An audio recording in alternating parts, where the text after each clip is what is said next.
L'intelligence artificielle a été au cœur des discussions en 2023. Avec un peu de recul, je vous partage quelques cas d'usage pratiques et précis sur lesquels l'IA peut réellement vous aider dès aujourd'hui.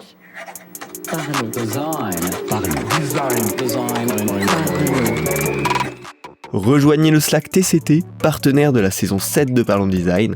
C'est la référence des product designers en France, une communauté bienveillante entre passionnés.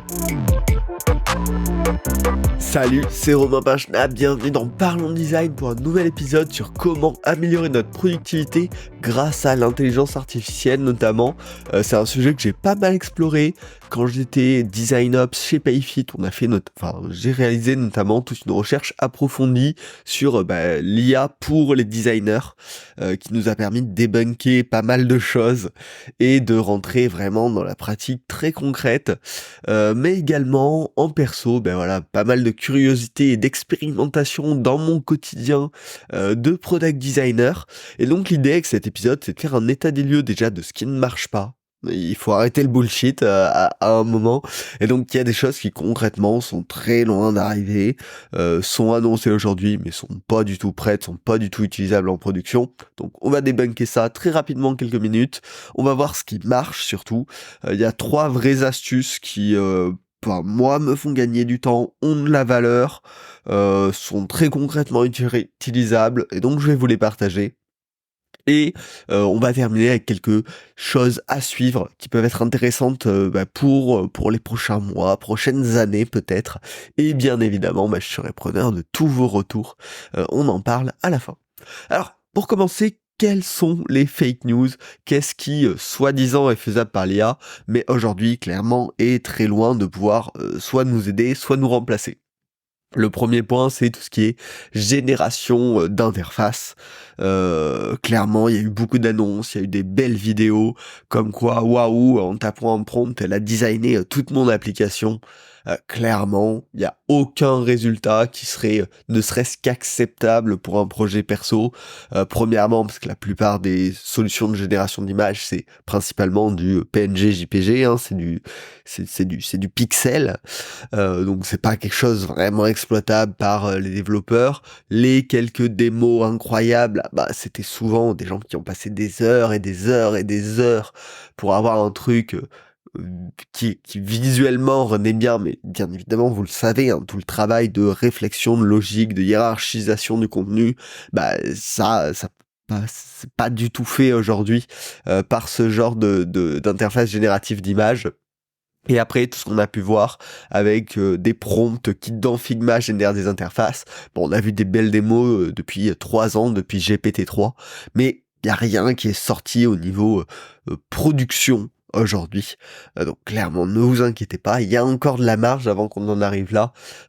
Et voilà, tout ce travail de réflexion, de toute façon, de savoir comment on le veut, pourquoi on le veut, ça, même si un jour on a de la bonne génération d'interface en tant que telle, ce travail sera extrêmement important, justement pour pouvoir définir, ok, faire à quoi ça ressemble, ça on peut potentiellement se débrouiller automatiquement, mais savoir pourquoi ça doit ressembler à ça, ça c'est clairement du travail en amont qui sera difficile à remplacer. Le second point sur lequel on est clairement pareil de l'ordre de la fake news, c'est tout ce qui est illustration professionnelle. Je spécifie bien professionnel parce qu'on a plein de choses hyper intéressantes en termes d'illustration, mais aujourd'hui ça reste extrêmement dur d'avoir des images vectorielles on-brand, donc c'est-à-dire des images vectorielles qui vont être cohérents avec votre marque, qui vont tout le temps réutiliser le même style exact. Aujourd'hui il n'y a pas vraiment de solution qui propose ça. Alors Adobe, pareil à cette dernière conférence, a annoncé des solutions qui seraient censées correspondre à ça.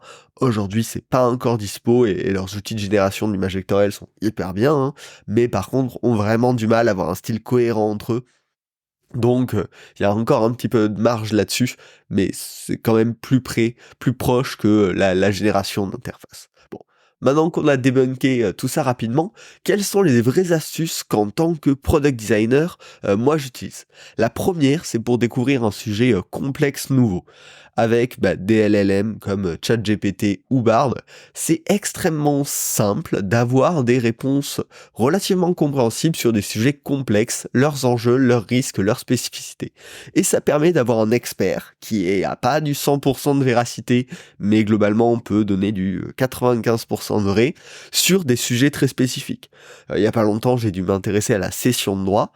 C'est extrêmement pratique pour avoir un débrief en quelques minutes sur comment fonctionnent les sessions de droit, quelles sont les spécificités, qui utilise ça, dans quel cadre, etc., etc. Quand on doit travailler sur un support spécifique. Tiens, je dois travailler sur du design d'interface pour des bornes en magasin, c'est extrêmement rapide avec ces outils-là d'avoir un débrief, d'avoir une petite discussion pour comprendre comment fonctionne ce système. Et donc finalement, moi je l'utilise vraiment de manière très régulière comme ça, je dois m'intéresser à un sujet que je connais pas encore, j'ai pas du tout fait de recherche, mais j'ai besoin d'une première compréhension pour pouvoir en discuter avec le reste de l'équipe ou avec le client. Je vais utiliser ces LLM pour avoir un débrief très rapide sur le sujet. Et vraiment, ça marche plutôt bien. Ça permet même de commencer à penser des flows, de comprendre un petit peu le flow classique, et d'avoir plein de perspectives différentes sur ce même sujet, sans avoir à faire des recherches très avancées, très complexes, qui prennent beaucoup de temps. Donc je ne peux que vous le recommander, même si, attention, il faut bien sûr le garder en tête, ça génère toujours des potentielles réponses partiellement fausses, donc faut pas l'utiliser pour des informations critiques. Par contre, voilà, pour les informations gros plan, avoir une compréhension un petit peu générale d'un sujet, c'est absolument adapté, et donc absolument adapté aux designers dans tous ces cas-là. Le second usage très concret, c'est tout ce qui est UX Writing. Alors non, ça ne génère pas du bon contenu pour l'UX Writing, en tout cas j'ai du mal à trouver ça, en tout cas sur des solutions en français. Il y a quelques outils dédiés à ça en anglais qui ont l'air plutôt intéressants, mais je vous recommande de vous méfier. Mais par contre, pour tout ce qui est reformulation, trouver des synonymes, trouver des formulations différentes, c'est extrêmement pertinent. Souvent, quand vous allez commencer à écrire votre copie, vos CTA, vos titres, etc., vous allez le faire un peu d'instinct avec ce que vous connaissez, et au fur et à mesure, vous allez vouloir le réécrire pour que ce soit plus simple, plus compréhensible, tourner d'une façon différente, et des fois c'est un petit peu dur de trouver les mots adaptés. Là-dessus, pareil, ChatGPT ou Bard vont être des très bons assistants pour lui dire voilà ce que je souhaite dire, voilà dans quel contexte, voilà pour tel public, est-ce que tu peux me générer, et là c'est le conseil hyper important, 10 façons de le dire. Et c'est important de dire, est-ce que tu peux me proposer beaucoup de façons de le dire? Parce qu'en fait, avec toutes ces propositions-là, peut-être qu'il y en aura une parfaite dans l'eau, ça a rarement été le cas pour moi, mais surtout, sur toutes les propositions, il y a des choses qui vont vous inspirer, qui vont vous donner des nouvelles idées, des nouvelles types de formulations, des nouveaux mots à utiliser. Et donc vont pouvoir vous aider dans ce processus de réflexion. Et donc c'est extrêmement utile là-dessus. Pareil, si vous devez générer du contenu un peu placeholder, mais que vous le souhaitez crédible, typiquement j'ai fait une interface il y a longtemps de pages de blog, de listes d'articles de blog, donc j'avais besoin notamment de début de paragraphes d'articles, de titres sur un sujet global donné. Là, pareil, ça prend quelques secondes de générer des faux titres, de générer des faux contenus, et donc d'avoir une interface plus crédible, plus complète sur l'aspect présentation, parce qu'elle avait un contenu qui était crédible, même s'il n'était pas forcément d'excellente qualité, c'était pas très grave. Enfin, le dernier usage, et celui-ci il est assez impressionnant, c'est tout ce qui est édition d'images. Aujourd'hui, notamment Photoshop est assez impressionnant sur le fait de pouvoir sélectionner des éléments dans l'image et de les remplacer par autre chose, de l'autofill avec du background, de rajouter des éléments dans une photo. C'est quand même très impressionnant et ça fonctionne très très bien. Alors pour envoyer des choses en production, des fois c'est un petit peu limite, mais pour tout ce qui est visuel rapide, c'est absolument excellent. Donc si vous l'avez pas testé, je vous recommande quand même de le tester, parce que ça vaut le coup. Et donc là-dessus, il y a plein de choses qui aujourd'hui, clairement, le tourage, ça fait plusieurs années qu'il y a rarement intérêt de le faire à la main. Mais même tout ce qui est étendre le background d'une photo, rajouter des éléments sur une photo, aujourd'hui ça se fait vraiment en quelques secondes avec les outils intégrés à Photoshop. Et donc ça c'est pour moi le troisième usage très concret. Donc pour résumer, découvrir un sujet nouveau et complexe, excellent. Vraiment très pratique, améliorer son wording et avoir un espèce d'assistant qui peut nous répondre, nous donner de nouvelles idées pour nous inspirer, très pratique également, et tout ce qui est édition d'images en accéléré, bah voilà, les outils intégrés à Photoshop sont hyper impressionnants. Pour les prochains mois, j'ai pour autant quelques autres sujets qui peuvent être très intéressants, que soit j'ai pas encore pu vraiment tester à grande échelle, ou soit je suis pas, enfin, ils sont clairement pas encore prêts, mais je voulais vous en parler quand même dans ce podcast. Le premier, c'est tout ce qui est prédiction de l'attention de l'utilisateur et des clics qu'il va faire. Il y a des outils comme Neuron ou Attention Insights, où en fait on leur donne l'interface qu'on a designée, et grâce à des modèles prédictifs, ils vont dire l'attention de l'utilisateur va principalement être focalisée sur cet élément et cet élément, avec une espèce de heatmap générée. Alors il semblerait que ce soit plutôt fiable, je l'ai testé sur quelques designs à moi, et ça semblait plutôt cohérent, mais j'ai pas eu l'occasion de le tester vraiment à grande échelle et de le comparer avec des résultats réels de vrais utilisateurs. C'est pour ça que je vous le mets juste dans la catégorie les annonces à suivre, mais ça semble hyper puissant parce que ça permet de donner vraiment un aperçu, une idée de comment la hiérarchie de notre information et la hiérarchie visuelle va impacter l'utilisateur derrière. Ça nous donne une métrique sur laquelle on peut retravailler, et les résultats me semblent vraiment plutôt probants.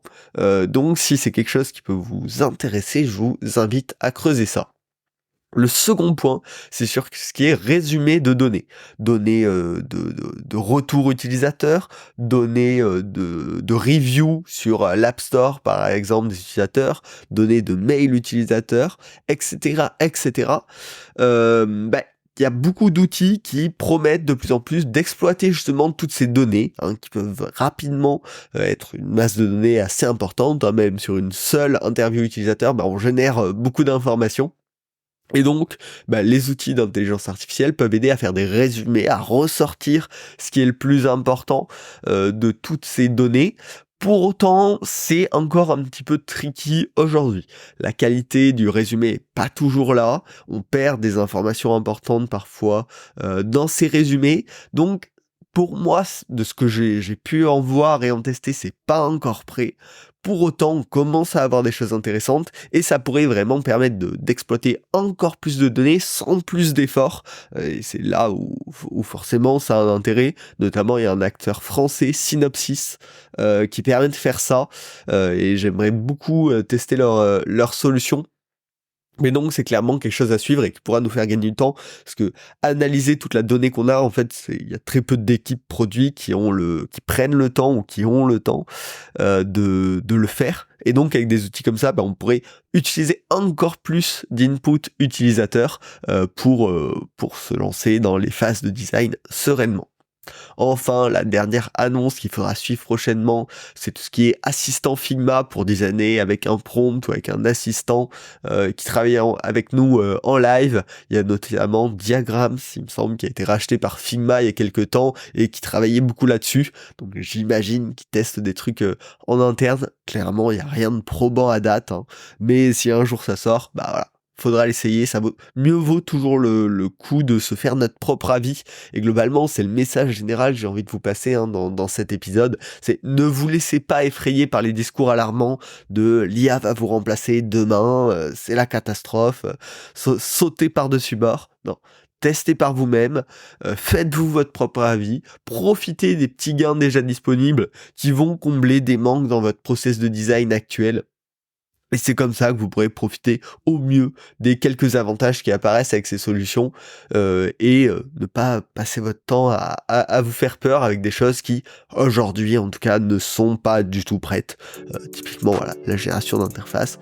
Aujourd'hui, on en est encore loin. Et c'est ok, c'est pas être délétère de l'IA, c'est juste un constat. Aujourd'hui, même en ayant testé, vraiment, c'est pas encore ça. En tout cas, je serais ravi d'avoir vos usages à vous de l'intelligence artificielle. N'hésitez pas à m'envoyer un petit message sur LinkedIn. Puis c'est toujours aussi motivant d'avoir vos retours d'auditeurs sur le podcast. Ça fait maintenant 300 et quelques épisodes et donc ça a été du travail jusque-là. Et donc je suis toujours ravi de voir que le podcast plaît à certains d'entre vous. Donc, n'hésitez pas à me partager vos usages de l'intelligence artificielle sur LinkedIn. Le lien de mon LinkedIn est en description. Et bien évidemment à vous abonner au podcast pour ne pas rater les futurs épisodes. C'est toutes les semaines, Parlons Design. Et du coup, on se retrouve mardi prochain. Salut. Parlons design. Parlons design. Parlons design.